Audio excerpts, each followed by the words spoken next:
Então, bom dia, pessoal. Eu sou a Lavínia, minha dupla é o Rones, e hoje a gente vai apresentar sobre a constipação intestinal. Então, introduzindo sobre o tema, como uma das queixas mais comuns relacionadas ao trato gastrointestinal, a gente tem a constipação.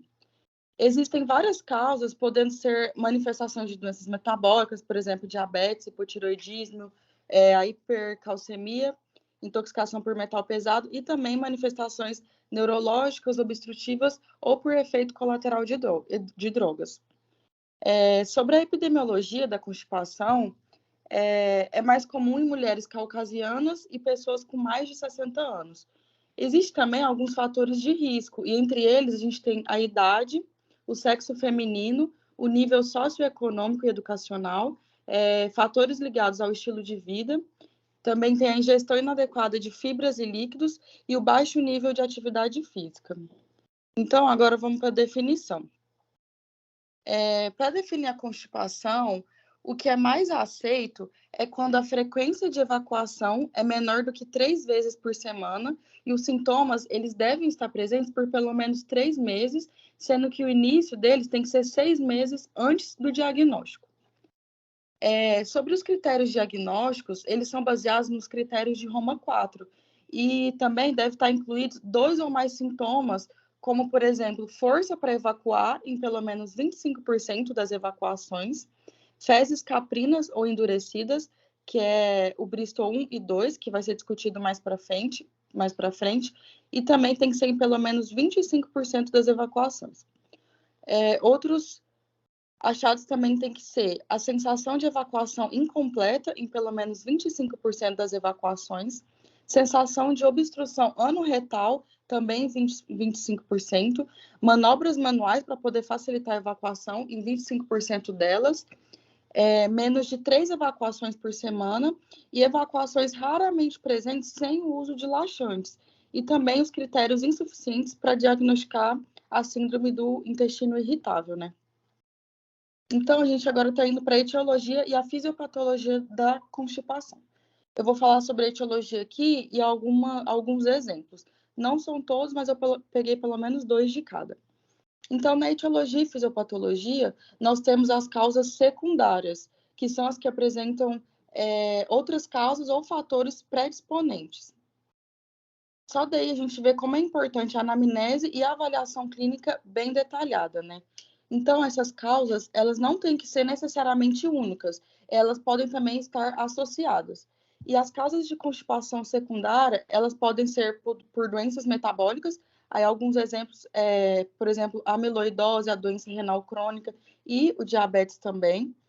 Podem ser causas mecânicas, como uma estenose anal ou algum tipo de neoplasia. Por doenças neurológicas, a gente tem a neuropatia autonômica, doenças de Chagas e também o mal de Parkinson. Outra causa também seria a síndrome do intestino irritável, doenças neuropsiquiátricas, a gente tem o AVC ou uma demência, e também outras causas que pode ser nutricional, ou por uma febre, ou por uma imotilidade também. Além dessas causas, a gente tem as medicações. As medicações, elas também estão associadas à constipação. Por exemplo, os analgésicos, os anticolinérgicos, algum agente que contém cátio, por exemplo, suplemento de ferro, alumínio ou bário, e medicações com atividade neural, por exemplo, os opioides e os antihipertensivos. Agora, falando sobre a fisiopatologia, o cólon, o reto e a região anorretal, elas são dadas pelas inervações entérica, hepática e parasimpática. Então, quando ocorre ali uma lesão dos nervos parasimpáticos sacrais ou lesão da medula lombosacra, pode ocorrer a constipação, porque pode ter uma hipomotilidade, uma dilatação colônica, uma diminuição da sensibilidade e do tônus retal. E também pode ocorrer uma estase e uma evacuação prejudicada. Já nas lesões altas da medula, os reflexos eles estão preservados, então pode estimular a evacuação pelo toque digital. Eu comentei sobre a doença de Parkinson, por exemplo. Então, no caso da doença de Parkinson ou de uma esclerose múltipla, a gente tem uma inatividade. E além dessa inatividade, eles fazem uso de algumas medicações que pioram a constipação. Outra etiologia da constipação é a crônica idiopática. Então, depois que a gente desconsiderar todas as causas de constipação secundária, que foi essa que eu citei agora, a gente deve começar a pensar na constipação primária ou de causa idiopática. Essa última, ela é subdividida em trânsito colônico normal, em inércia colônica e retardo no esvaziamento. O trânsito colônico normal, ele provavelmente é por uma interpretação inadequada da constipação. Ela é frequentemente associada à doença psicossomática, por exemplo. Já na outra divisão, que é essa por inércia colônica, ela vai acontecer pelo retardo da passagem de marcadores radiopáticos no colo proximal. Então, vai ter a motilidade colônica no repouso normal, mas vai ter uma ausência do aumento da atividade após as refeições.